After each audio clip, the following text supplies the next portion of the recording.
Christ allow Satan to smite him with? So why would Christ let all of these things happen to a perfect person? That's the question. Okay. So I want y'all to listen very carefully, right? Eliyahu steps on the scene in chapter 31, 32, or 33. Now I'm going to go to verse 33. And I want you to listen to what Elihu says. He says, behold, this is one of the things that he's saying to Job. Listen very carefully.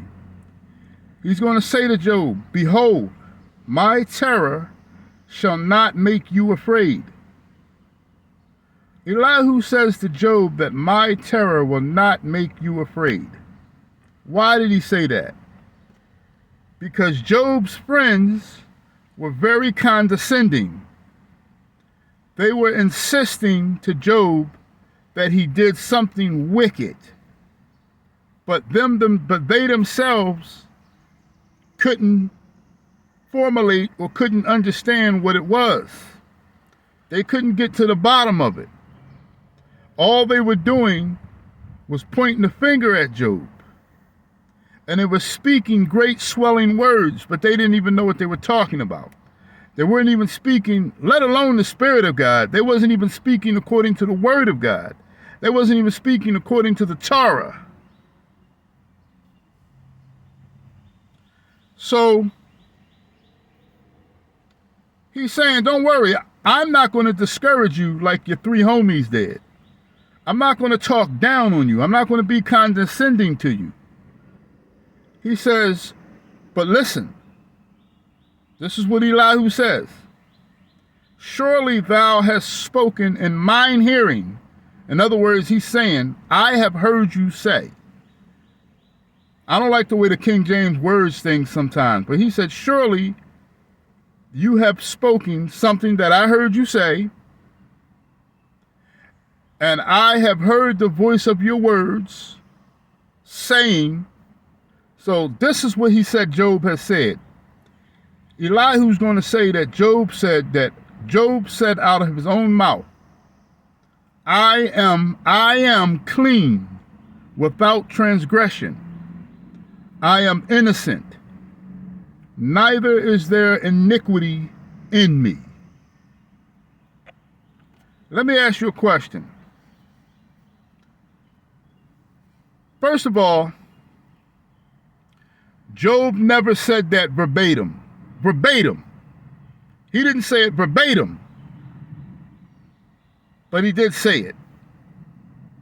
See, I want to show you how using the Spirit of Christ, how people that use the Spirit of Christ are able to detect things that people that don't have the Spirit of Christ aren't able to detect. So Job never said that, though. He never said it verbatim. In other words, just like how he put it, Job never put it that way. He never said that. Now, you have commentary, Caucasian commentary, so-called African American commentary, British commentary. So in other words, you have a lot of religious commentary that is trying to dissect the scroll of Job, the book of Job.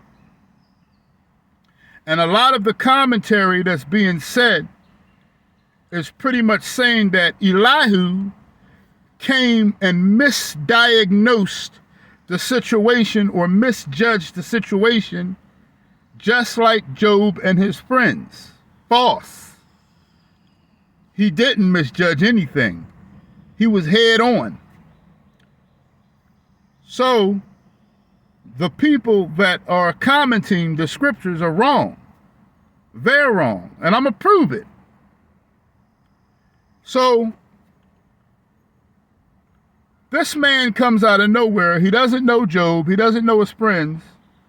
his timing is divine. I'm going to show you that he stepped on the scene. I'm going to show you that his timing was divine. I'm going to prove it to you, that his timing was divine timing. It's not that he just came out of nowhere coincidentally. This was the timing of Christ, and I'm going to prove it. So here he goes. He's saying Job said something that Job never said verbatim. So Job is going to have a problem with that offset. But I'm going to prove to you that Job did say that. He just didn't say it verbatim. Now, so this is the accusation that Elihu placed on Job. He says that you arrogantly told us that you were clean and without transgression. I am innocent. So you mean to tell me that Job thought that he did not have iniquity in him? How can anybody think such a thing? Iniquity is some type of wickedness. There's not a person on this planet that has no iniquity. Nobody, not even Job. Not even Job.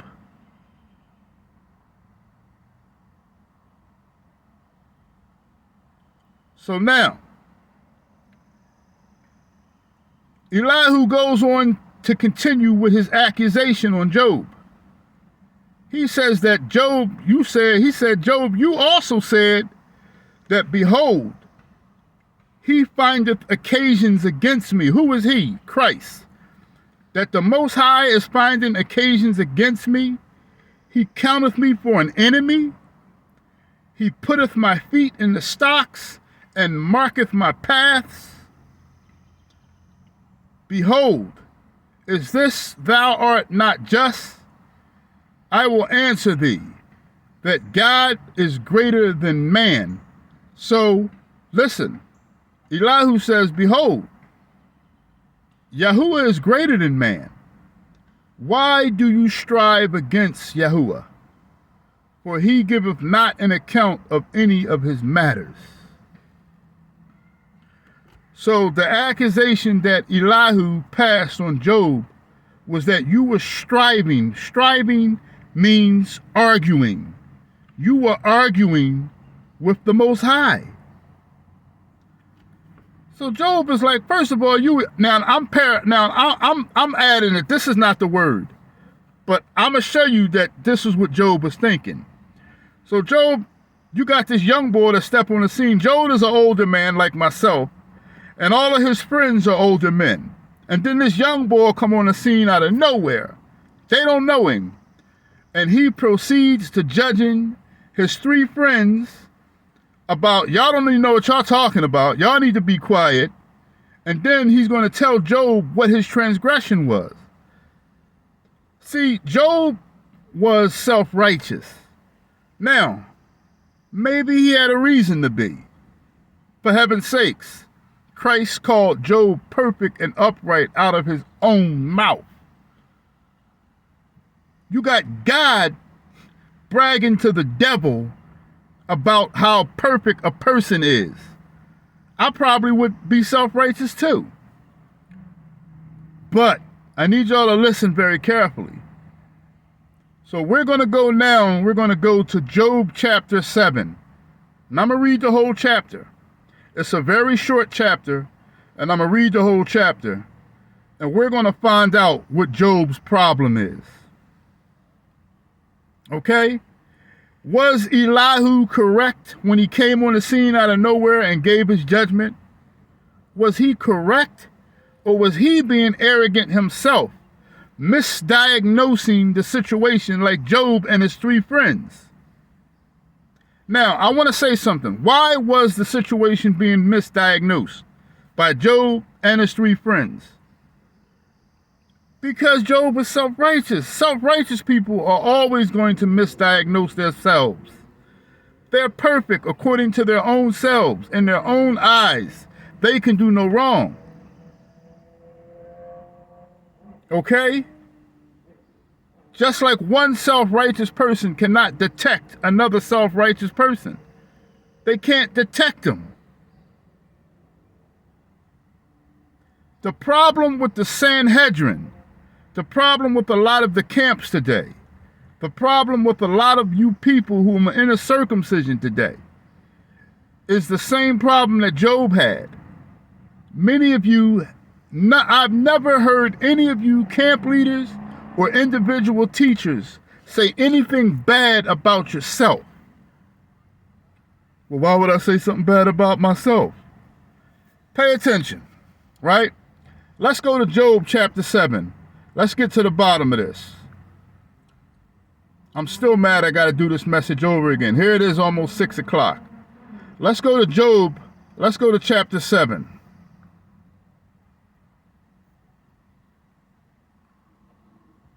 This is Job chapter 7. Now listen very carefully, and I'm going to prove my point. Now, we need to understand what's happening here right out the gates. What is going on in Job chapter 7? Job is talking. Who is he talking to? He's talking to the Most High. He's talking to Christ. Listen to what he's saying. Right off the back, he's wrong. Listen. Is there not an appointed time to man upon earth? Are not his days also like the days of a hireling? Now, many of you would think that's an innocent sentence, right? Well, first of all, I need you all to understand what's going on. Chapter 7 starts off with Job questioning God. One of his problems is right off the back. And this is not the only time he does this. He does this on multiple occasions.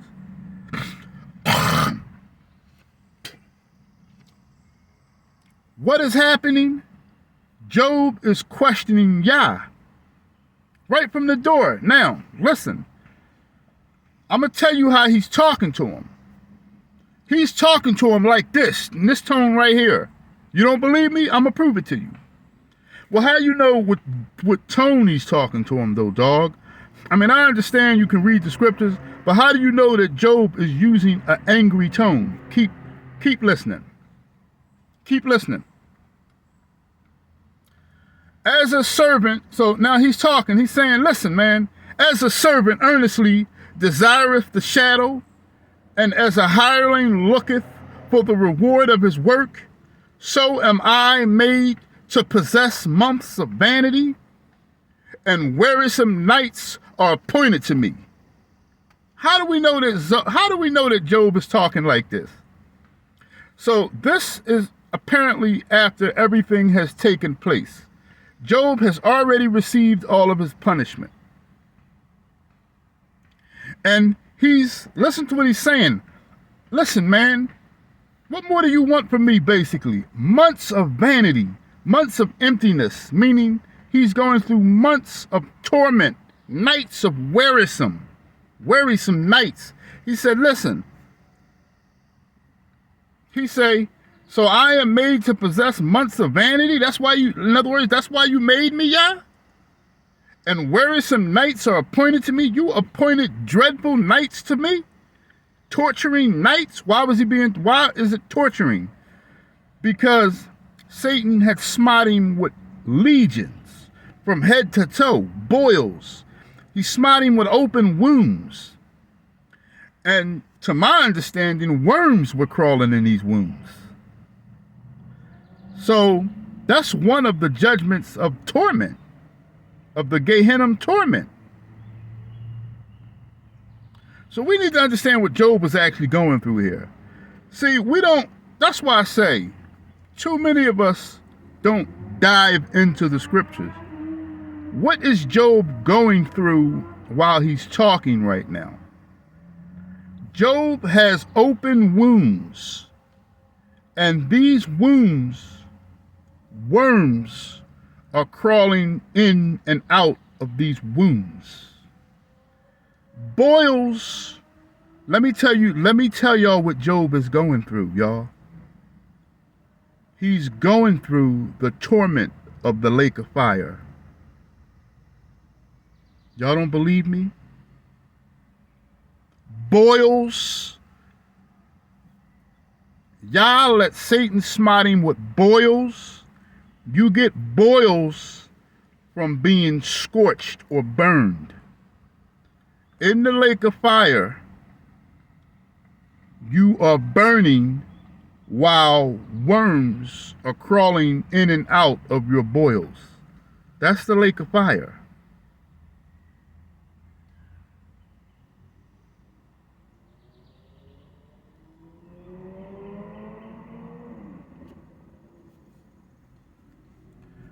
Job was literally going through Gehenna on earth without being in Gehenna.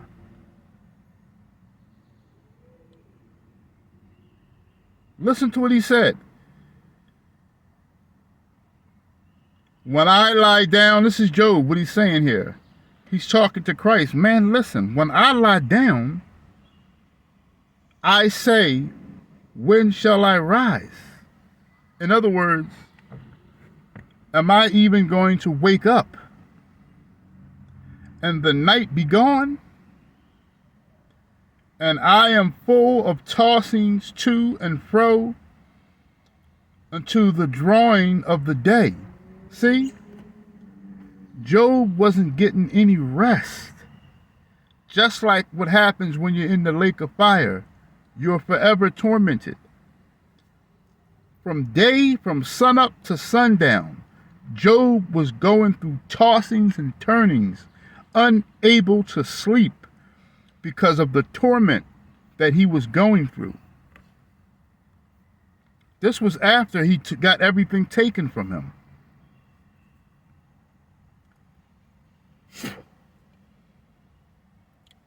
He said, until the drawing of the day. Then he said, my flesh is clothed with worms and clods of dust. My skin is broken and become loathsome. It says it right here. My flesh is clothed with worms and clods of dust. My skin is broken, meaning his wounds are open.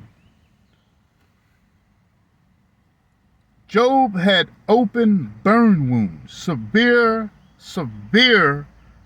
burn lesions with worms crawling in and out of them.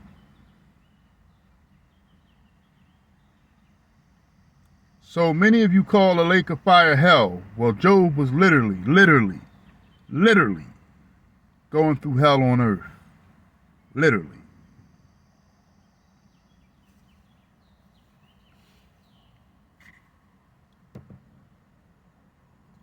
He says, my days are swifter than a weaver's shuttle and are spent without hope. Oh, remember that my life is wind. He said, man, why don't you remember, but my life is but a vapor. It's wind. It's short, dog. Mine eye shall no more see good. Thy eye, the eye of him that have seen me, shall see me no more. Thine eyes are upon me, and I am not. As the cloud is consumed and vanished away, so he that goeth down to the grave shall come up no more. He shall return no more to his house, neither shall his place. Job, Christ already know all of this. So why are you doing all of this complaining? What I need y'all to understand is Job is complaining right now. You don't believe me?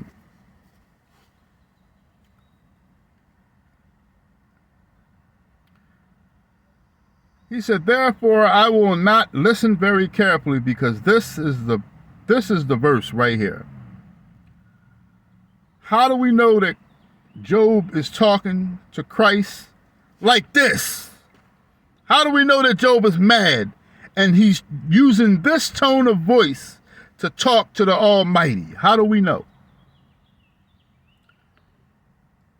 In verse 11, this is Job chapter 7, verse 11. He's going to say, He says, all of these things are happening to me. You got worms crawling. I got open sore. I'm going through hell here. So therefore, I will not refrain my tongue. In other words, Job just basically said, I will not be quiet. Job just told Yahuwah that therefore I will not shut up. I will speak in the anguish of my spirit. There it is right there. He says, I will speak in the anguish of my spirit. That's not enough. Then he's also going to say, I will complain in the bitterness of my soul. So Job got his fists pumped up to Christ. He's sitting there literally feeling like he's on fire. Job got his skin is open wound from head to toe. And there's worms crawling in and out of his skin. And he's sitting there. He lost everything. 7 children were killed, were murdered. He lost all of his estates. He lost everything. All of his animals, his money. His wife is cursed him, and she cursed God, and she left. And he's sitting up there on his deathbed, and he talking about something, I will not be quiet. Because why was he acting like that? Because he thought within himself that he did not deserve that type of punishment.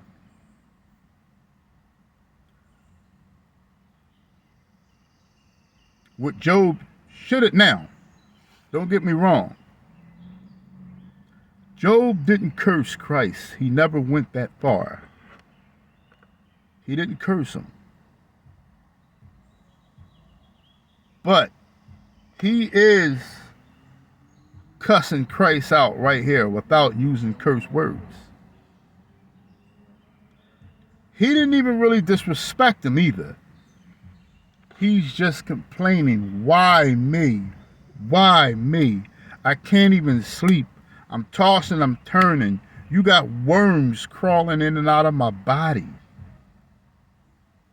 I feel like I'm literally on fire. Day, sun down to sun up. I'm tossing and turning in my bed. I don't deserve this.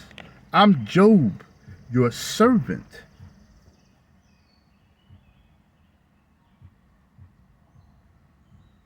I'm Job, your servant. I'm Job, your servant.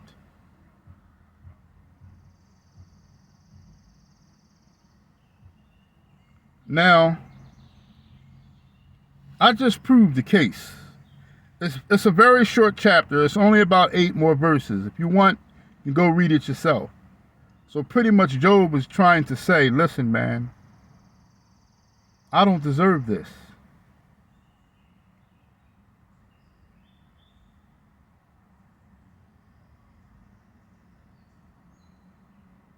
So let's go back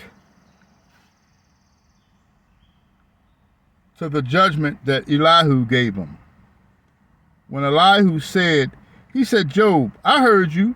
You said you are clean without transgression. I am innocent.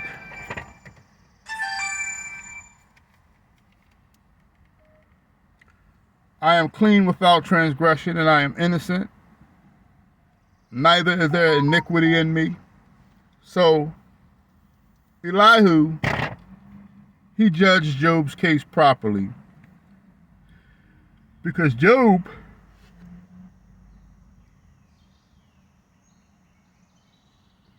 and then in verse 13, Elihu asked Job, why do you strive against him?